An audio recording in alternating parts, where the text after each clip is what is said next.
stage our friend Mike Magnuson.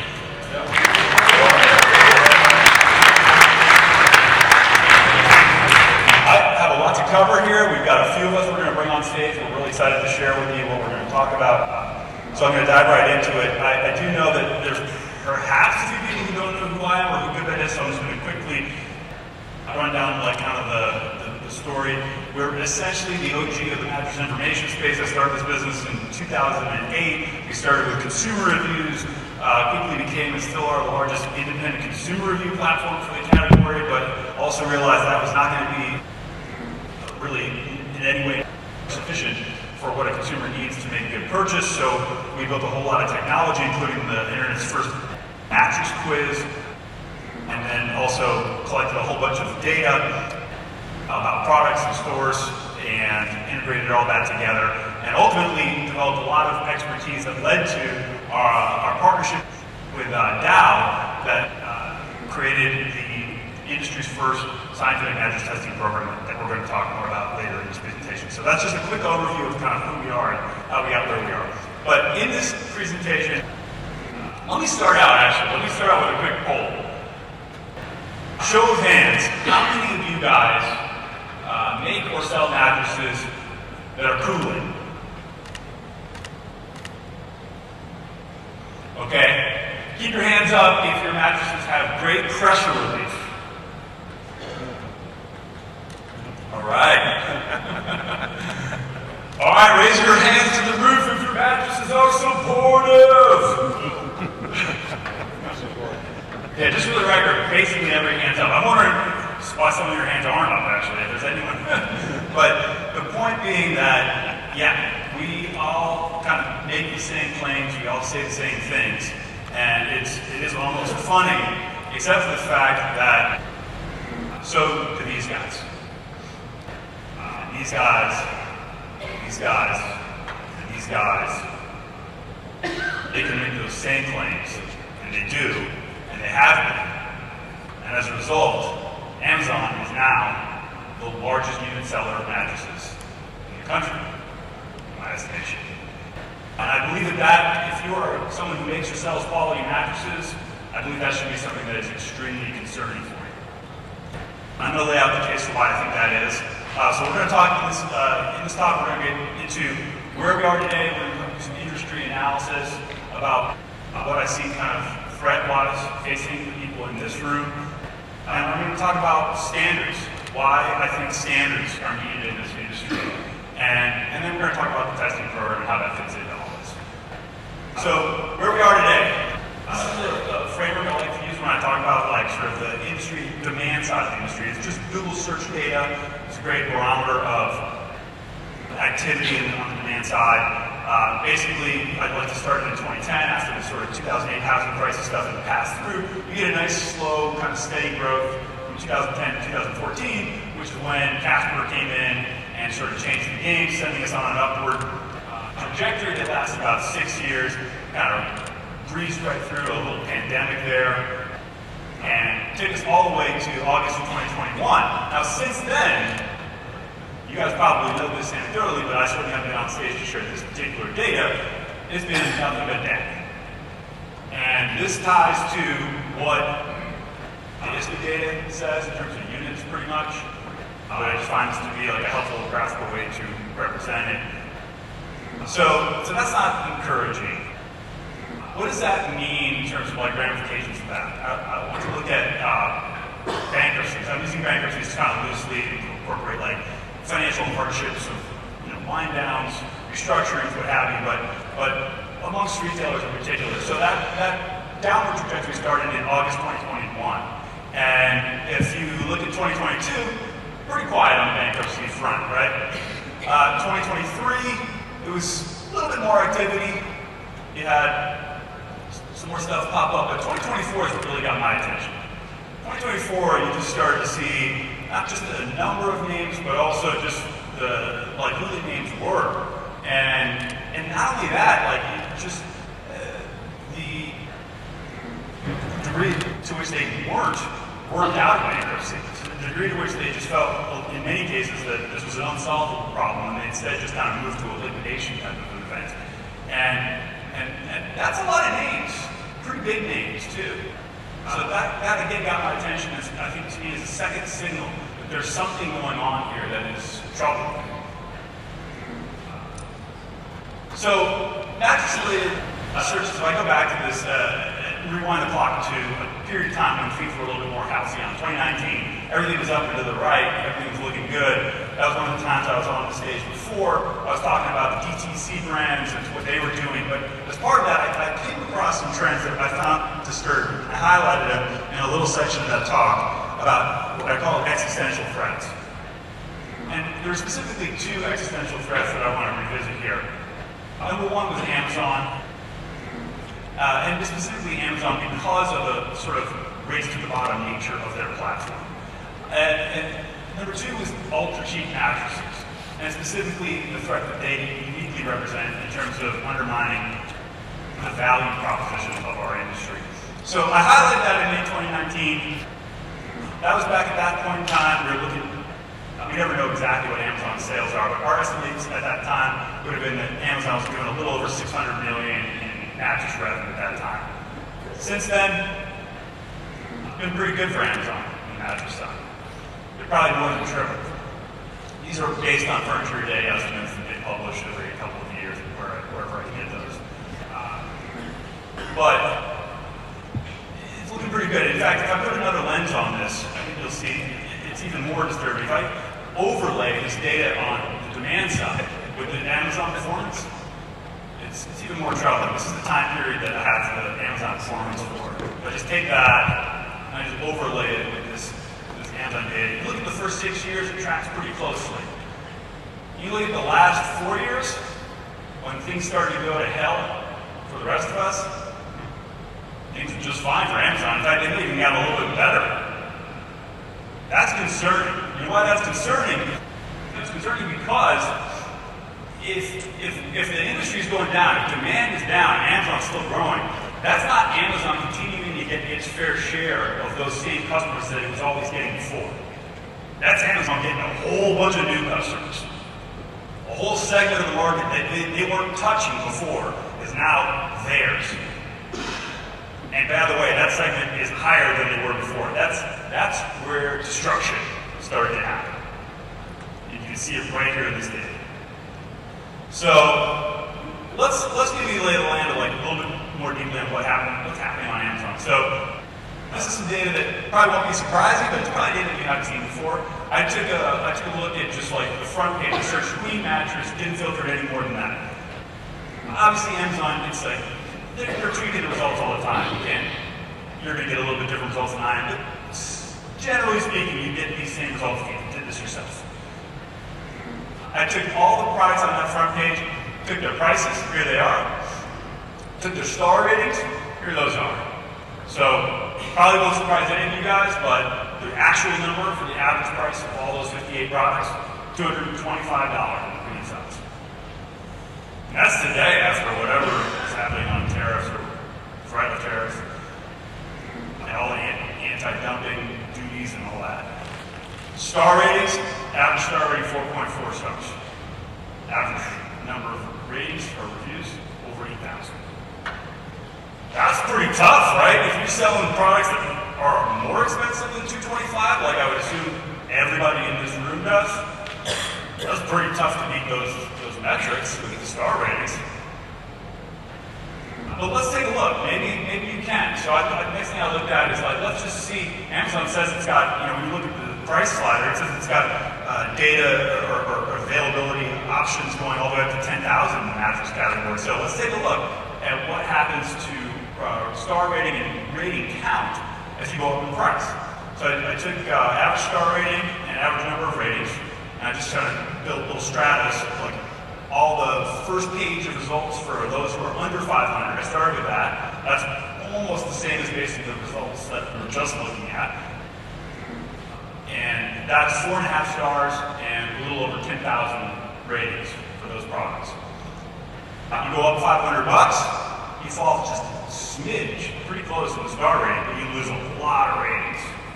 Tells you, by the way, what people are buying right there. Okay, you go up $500 more, okay, you're still pretty strong, 4.3 stars. I'm losing a little bit more ratings. Get up to 1,500 and 2,000, or now you're down to 4 stars. On Amazon, you're getting in danger territory, right? You get over $2,000,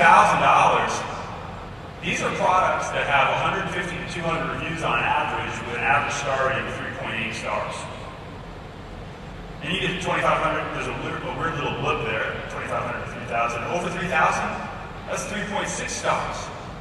The highest, most expensive, supposedly best quality products on Amazon in this category have the worst ratings. In fact, the relationship between price and ratings is very clear.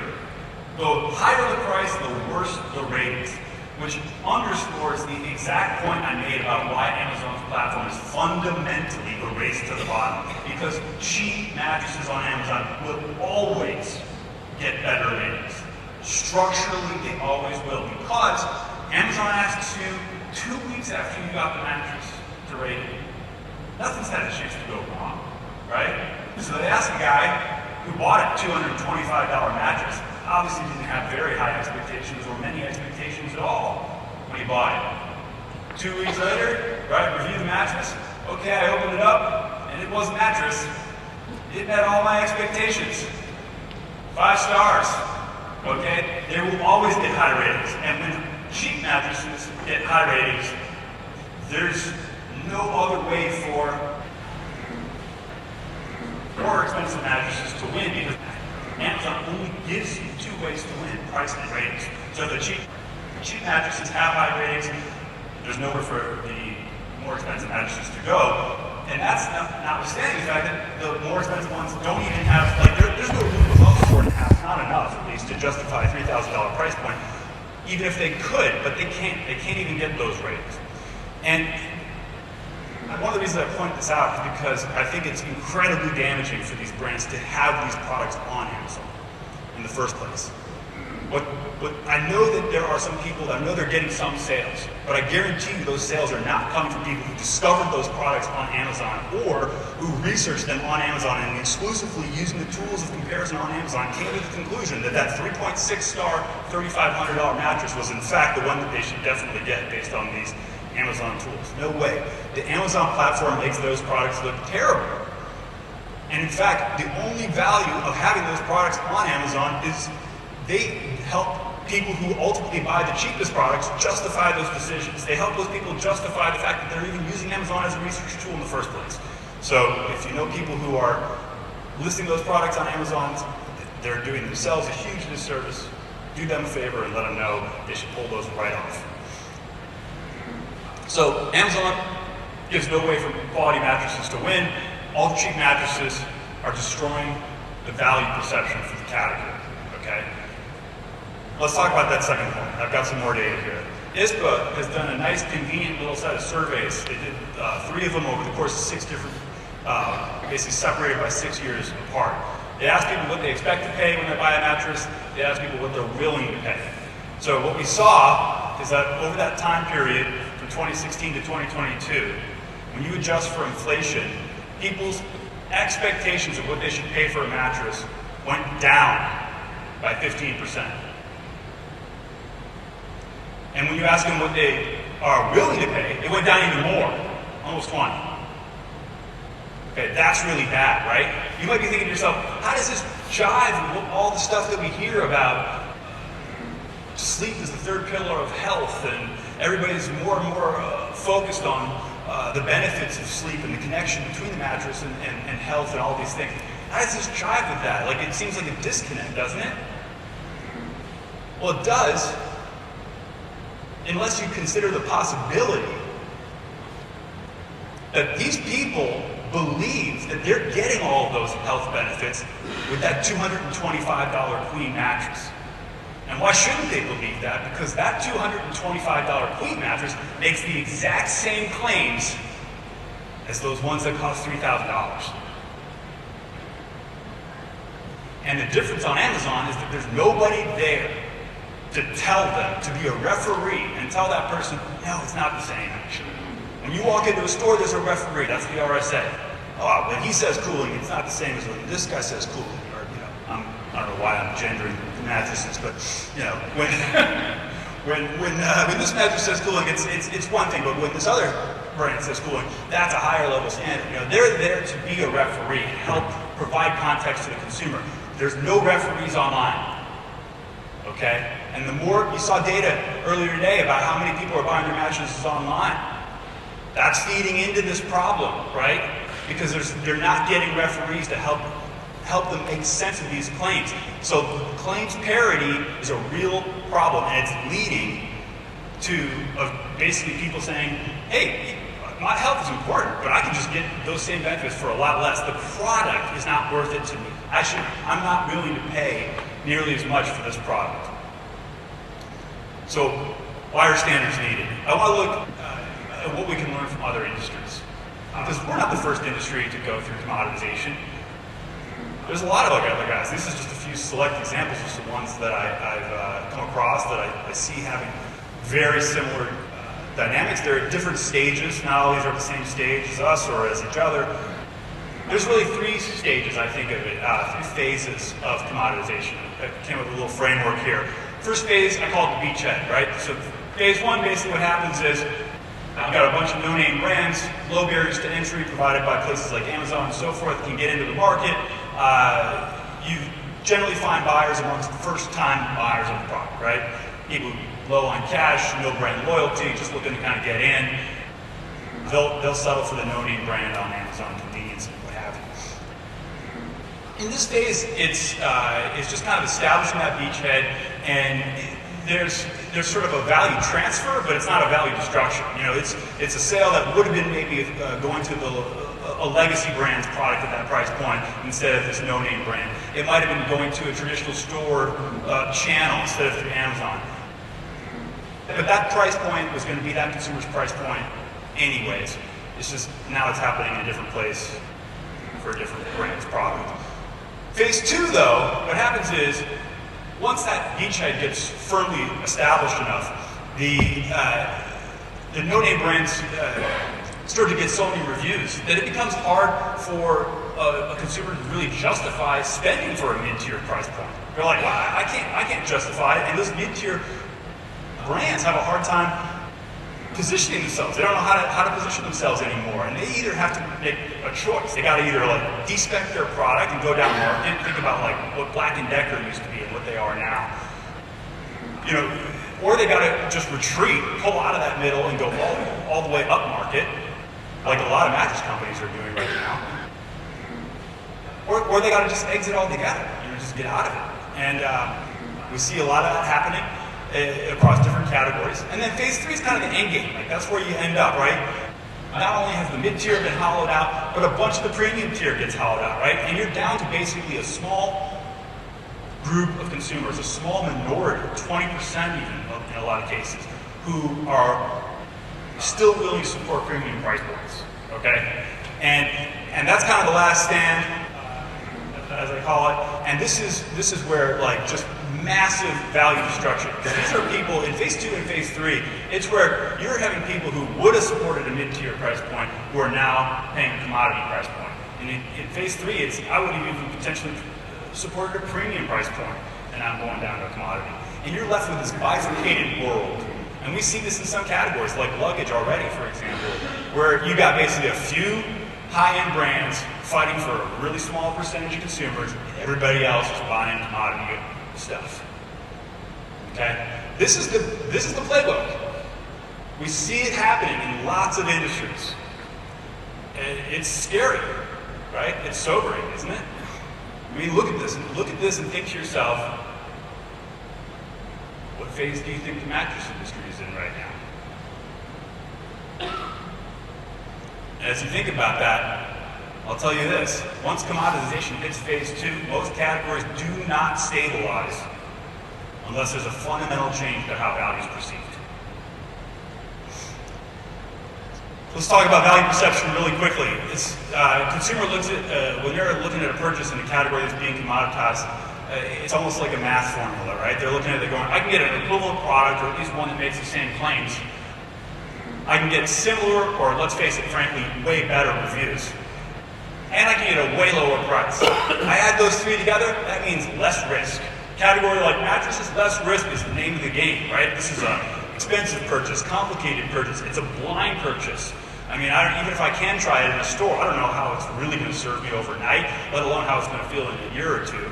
So less risk is what I need for a product like this. You add up that formula, like that formula leads me to the low price product. So if you're going to undermine, if you're going to change the value perception, you got to get underneath that formula. You got to blow that formula up. Okay. So the good news is there are some categories that have done this. They've slowed commoditization. Okay. Here's some just examples, right? So this has been done. What have they done? Well, let's talk about how you would typically approach it. So, like, you got to blow this formula up. You can't fight the price. The reviews are tough to fight because they're pretty quantitative as well. So you got to go at the product, right? That's your instinct. So first instinct is, well, I got to make my product better. Your product was already better, and you were already getting commoditized. That's not going to work. Next instinct is, well, I just got to tell people. Oh, no, mine has cooling. Mine has pressure relief. Mine has support. That's obviously not going to work either because those other brands are going to say the same thing, right? There's only one way, only one thing that you can do, and that's proof. You got to give people proof, not evidence, not opinion, not a strong argument of reasoning.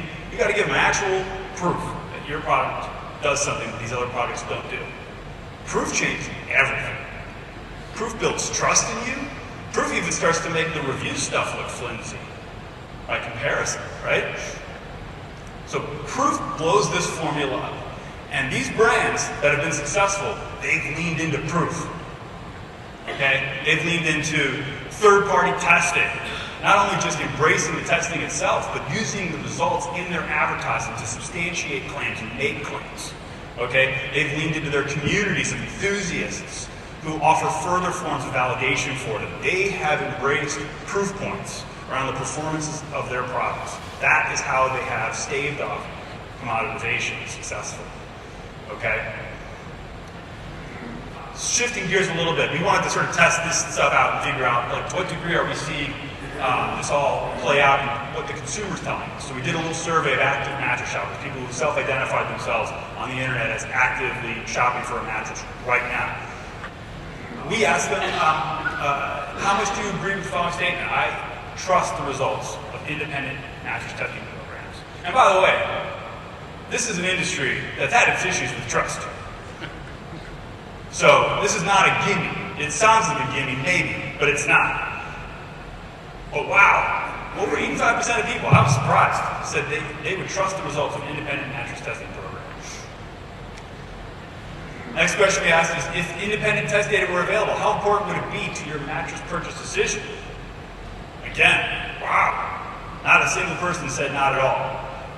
Basically, 85% said either very or extremely important. Here's where it gets even more interesting. We said, how much more would you be willing to pay for a mattress that has performance data from an independent mattress testing program? Wow, nearly 65% said they'd pay at least 10%, not 20% more for a product that has independent testing data. And then lastly, we asked them, this might even be my favorite one, because this one's even maybe most exceeded my expectations. If independent test data were available for some of the mattresses that you were considering, but not all, how much more likely would you be to purchase a mattress that has it over one that doesn't? Over 70% of people said they'd be very or extremely more likely to purchase a product with independent test data. People are hungry. They want proof. Okay. What is the GoodBed Dow testing program? Well, it is the first, as far as I know, the industry's first ever scientific testing program in terms of a formalized program that's really designed to support testing for this industry and ultimately get that data to consumers to support the research they're doing and to support the brands that are having their products tested, and for that matter, the retailers who sell those products. This, I want to preface, is really a direct result of something that we've been doing, or a mindset we've had all along, which is my goal here is to help good companies get credit for the good things that they do. If you've seen me on the stage before, you 100% have heard me say that before. It's always been my goal. When we did consumer reviews, that's what that was about. This is not about, we're not the police. We're here to help good companies get credit. And not only is this testing program designed with that same philosophy, this is the best way of doing that not only we have ever been able to offer, this is the best way of doing that there has ever been in this industry. There's never been a way for good companies to get credit for what they do as much as there is with this program. We created this program. It's a union of two unique companies that bring very specific things. There were very specific boxes that you need to check to be able to build a program that serves the industry in the way that they need to be served. We, for our part, we brought some unique testing experience, like the depth of understanding of how this product works, that ultimately resulted in a comprehensive framework or breakdown of how to capture all the different elements of a mattress's characteristics and performance and quantify those things. We had been doing that as best we could with limited scientific capabilities that we had for 5 years or so when we came to this partnership. We developed a great database of results from that effort, and we have a trusted consumer brand with a legacy of providing really good, high-quality content in this category. But those three things weren't enough to get us to where we needed to go, and Dow brought the other things that we needed. They've been incredible. Dow brings world-class material science capabilities. I mean, these guys are the smartest guys in the room when it comes to material science. Not just in this room, or around the world. These are incredibly brilliant experts in this field. They obviously have the lab facilities to go with that. These are incredible scientists with fantastic toys, and they know how to use them. And on top of that, this is a historic brand. That's a household name, well recognized, extremely well respected, and known as a scientific expert kind of a brand. You take those 6 elements, you put them together, there's certainly no one company. I would argue there's no 2 companies that you could put together that can produce those 6 elements the way this union has. So I'm extremely excited about this program, and this gives me the perfect opportunity to bring up someone who's here from our partner at Dow, who is one of the brilliant scientists that they have there at Dow, and is also a fantastic person. I'm very excited for you guys to get to know him while he's here. Dr. Kevin Meyer. Woo! And just a word of warning, I am a doctor of engineering. If someone falls down with a medical condition, do not ask me to help them. Do not ask me. Okay, so I am a technical director for our furniture and bedding segment at Dow, right? And I wish I said this, but one of my scientists said this. At Dow, we can measure anything. Anything you want, we can measure. You just have to tell us what to measure. So, like Mike said, we are a 125+ year old company. We specialize in chemistry and material science. You all may be wondering, hey, we buy chemicals from you. What is this guy doing up here? We also wanted to understand what comfort meant. We asked a lot of the people that we sell to what comfort meant. And they said the same thing that you all said. It's tough, it's fickle. We don't know what it is. It's different for different partners in the same bed. And we kept coming at it from a molecular level. So we had scientists go in the lab, work in glass jars, work in round bottoms, like when you think chemistry, we were really doing it, right? And we kept throwing ideas out, and it never really stuck. Something was missing. And so I think we could finish the quote now. At Dow, we can measure anything, and I firmly believe that. Any of you can come visit me. We're in Lake Jackson. We can go to Midland, Michigan. I will show you what's possible with us. But GoodBed helped us figure out what to measure. And that's the power of the relationship. Just to brag on us a little bit in terms of scientific muscle. We have experts. When we hire people to do work in our labs, we hire PhDs. And that's all they do. So we'll hire a PhD in organic chemistry, and they do organic chemistry for 30 years. That's all they do. When ASTM comes to revise standards, they come to us. They come to other people too, but they ask for our experts' input, right? We have expertise in molecular understanding, chemical design, reaction engineering, 100 plus years of reactive chemical expertise, process science. We're very, very good at making plants. Very, very good at making chemicals. For comfort, in partnership with GoodBed, we broke it down into 3 buckets, so to speak. So in our comfort science studios, these are based in Lake Jackson and also in Terneuzen, in the Netherlands. The first bucket is microclimate. So what is microclimate? This is maintaining comfortable levels of temperature and humidity that exist between the material and the body. Right? So when you lay on a mattress, what is happening? What is the science that's happening between your body and the material you're laying on?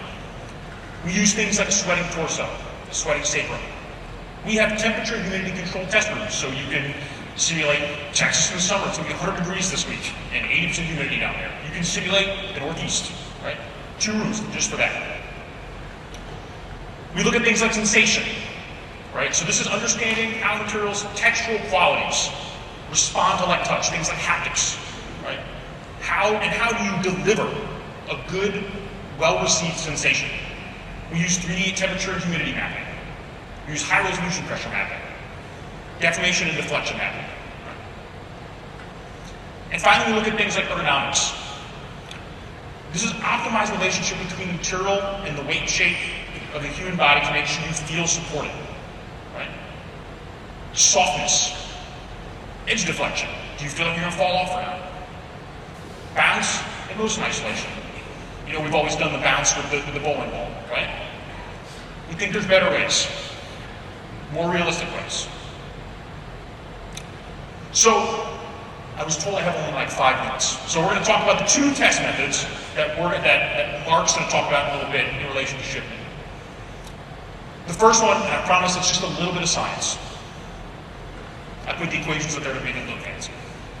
So first we wanted to look at microclimate. So we have a microclimate testing device where we look at 2 things. We look at initial cooling, so in the first 10 minutes, how does it feel when you touch it? And longer term cooling. After 4 hours, after 8 hours, after 12 hours, how does it feel? Is the mattress moving heat away from your body? Is it moving moisture away from your body? And the second one is edge deflection. Right? And this is really about, do you feel supported? So I have 2 little girls, I have a 5-year-old and a 2-year-old. When they all get in bed in the queen size mattress and I have to roll all the way to the edge, does it feel like I'm going to fall off? Or do I feel supported? Right? So that's edge deflection. So with that, I'll share a little bit of data about how Shifman compared to its peers. And by the way, Mark, thank you for going on this journey with us. So first, we looked at initial cooling and all-night cooling. So initial cooling, right? The average rate of cooling over 15 minutes. Among the peer group, we didn't really actually see any deviation, right? So in the first 10 minutes or so, there's not really much difference between Shifman's mattresses and the peer group. What really stood out was if you looked at all-night cooling. So how well is the mattress pulling moisture and heat away from your body, diffusing it away from where you're sleeping? The Shifman Scenic Group saw a 28% positive deviation from the average. So what does that mean? So across the peer group, it performed about 28% better. The slow dance is even better than that. 45% better than the average at pulling moisture and heat away and diffusing it away from your body. So when I showed Mark that, he was pretty excited. But the next one was a little bit better. So for edge support, the average in those numbers, 9.8, you can think of it as degrees, right? So 0, 90, 45. So the peer group deflected, when we applied a force, about 10 degrees. The scenic ground, 2.5. 3x better than the peer group. And the slow dance, 137%. So 1.3 times better than the peer group. So with that, turn it over to Mike. Thank you. All right. No, don't start the meeting. Don't play me off yet. Don't you dare. All right. So that was awesome. It gave you a little taste of the science. Those are just obviously a couple of tests, a couple of areas of testing, I should say. I'm going to cover a couple of quick things here. Number one, people ask me, what's the scope of what you can test? Kevin kind of covered that, so I'm going to kind of skip past it. We think of it a little bit differently. We think of it around where we started in terms of the comprehensive mattress DNA framework of characteristics. Everything fits into one of these three characteristics, but I'll let you guys look at these slides on your own time because we have a sense of from what Kevin described of what the testing capabilities are. But another question people ask me is like, what can you get out of these tests? And this is an important one for people to understand. Number one, because there's a few kind of key areas of things that we typically see as benefits of having your products tested. Number one is the ability to make claims. Some of the ones that Kevin just outlined would be great examples. Another is certifications. We can offer badges that your products were tested by this GoodBed Dow program, as well as data sheets certifying that they met minimum standards in any number of key areas. And the third area is just general insights that may inform future product development, or in some cases it might even be, we've had examples, in fact, in the area of cooling is a good one, where like Shifman doesn't have cooling features per se, right? And yet it's identified the opportunity to make a cooling claim. And there's a lot of you out there probably who have products maybe that don't have cooling features, but you might discover that they actually perform quite well just due to the lack of heat trapping features, right? But you weren't able to make a claim around that. It's difficult. You don't have a feature per se, but if you've got demonstrable performance, that's even better than a feature. And you can make a claim to that. So those are kind of three categories of benefits. And there's just in general, pretty much anyone in this room, if you're either a manufacturer, a retailer, or a supplier, could potentially be benefiting from this testing. As manufacturers, you can obviously test a complete product. You can also test like your hero components that you use across multiple products. Likewise, suppliers can test their components, and retailers can test whether they're private label products, or they can obtain standardized metrics about all the products that you carry, that you can use in your sales training or performing your merchandising or what have you. All of this is designed to deliver proof and confidence all the way down the chain and ultimately through to the end consumer. So I just want to give you that context, but what I really want to do is bring up somebody here. We were so thrilled that Shifman stepped up, raised their hand, and seized the opportunity to be the first mattress company to have their products tested and certified through this GoodBed Dow testing program. And they've been fantastic. We invited them into the lab down in Lake Jackson. We took them behind the curtain, into the tent, and they've been just absolutely great partners throughout all of this. And so I can't wait to bring up here a guy here that you might think of as the godfather of the hybrid. A long-time industry leader and visionary, a guy who definitely thinks that he's the reason the word Mark is in marketing. And he's my friend, and he's yours, Mr. Mark Quinn.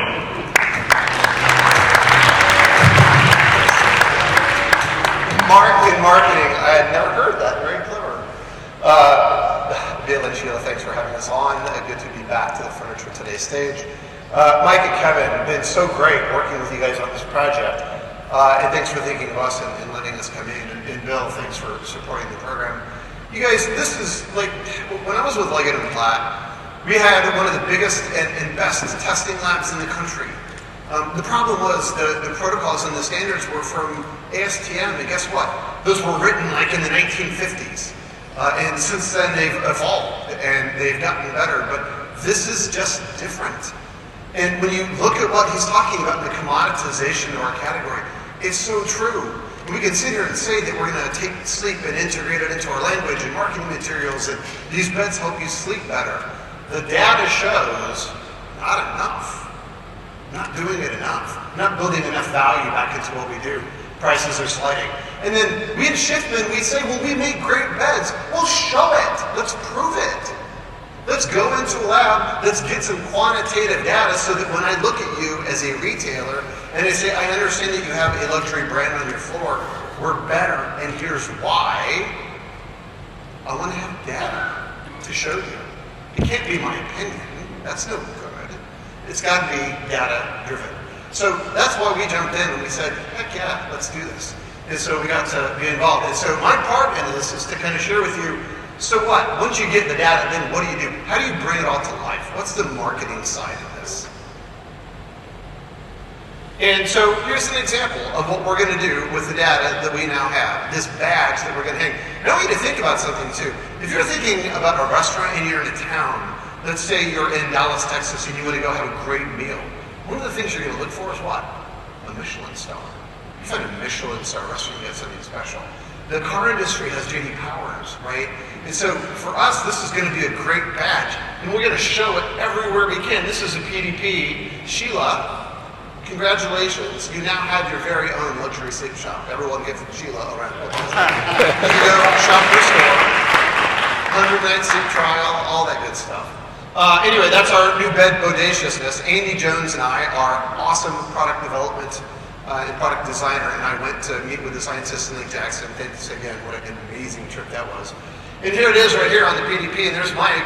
We're going to put him down in the product carousel, and then you're going to click on that, and it's going to look like that. And here's going to be our story, and this is what it might look like.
$6, $7, $10, $15,000 product of any kind, especially a mattress, wouldn't it be nice if it was tested by a third-party lab?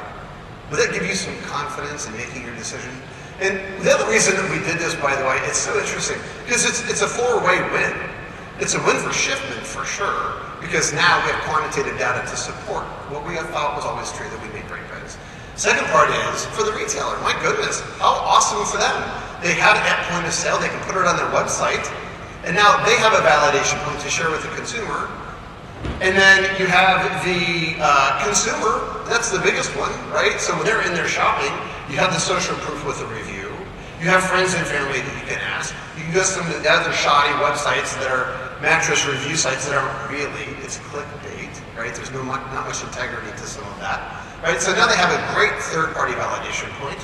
And then you think about a component supplier, Leggett's here, they can look at something like that and go, we sold the inner spring, so all that edge support stuff, like that's good because that's our coil, right? So everybody wins in the ecosystem. And so I think that's a great thing. And then if you consider that it's really comes down to one thing, and it's trust. It's a trust issue.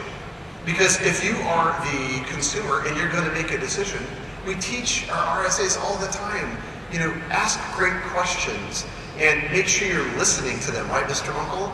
And you're getting and you're hearing what they're saying and you're feeding it back to them in the right way. Why? Because it builds trust. Well, this builds trust. If trust isn't there, a sale is never going to happen, especially when it comes to good products. So here's some more, and I've got 6 seconds, so I'm very close to being done. Timeless, Dow tested, GoodBed certified. This is what a landing page for Shifman might look like. So if we scan something at the point of sale, it could take them straight here. And there's the video that we just showed right in the top block. We got handsome Kevin up there. And then you can read down sleek, measured to perfection, sleek cooling, more durable, better edge support. And then Mike did a review of our product during Las Vegas market, 30 minutes long. It's awesome, and we can put that up there to show as well. Here's a training slide that we could use, and it's illustrative. We don't have the final details yet on everything. But here's what we do on cooling. Here's what we do on heat dissipation. Here's what we do on movement, pressure relief, and durability. If we sell the RSA, if we get them to believe with passion in what they're selling, they should be confident in that because we're so good. And it's not just our opinion. It's in the data. And here's what a poster might look like for the department as the consumer is shopping to give them some extra confidence. The Shifman Timeless Collection. Dow tested, GoodBed certified. And I love that language. And then finally, some social media assets that you might be able to create. How do you bring it to life everywhere you can? Social media assets, and I particularly like the last one. Trust is earned. It is not given. So anyway, that kind of wraps it up. Mike, did you want to come up and put punctuation? So I just want to thank all of you. I want to thank you again, Mike and Kevin, for letting us in and bringing us to Lake Jackson, and all of you for your attention. It's really good to be with you all. Thanks.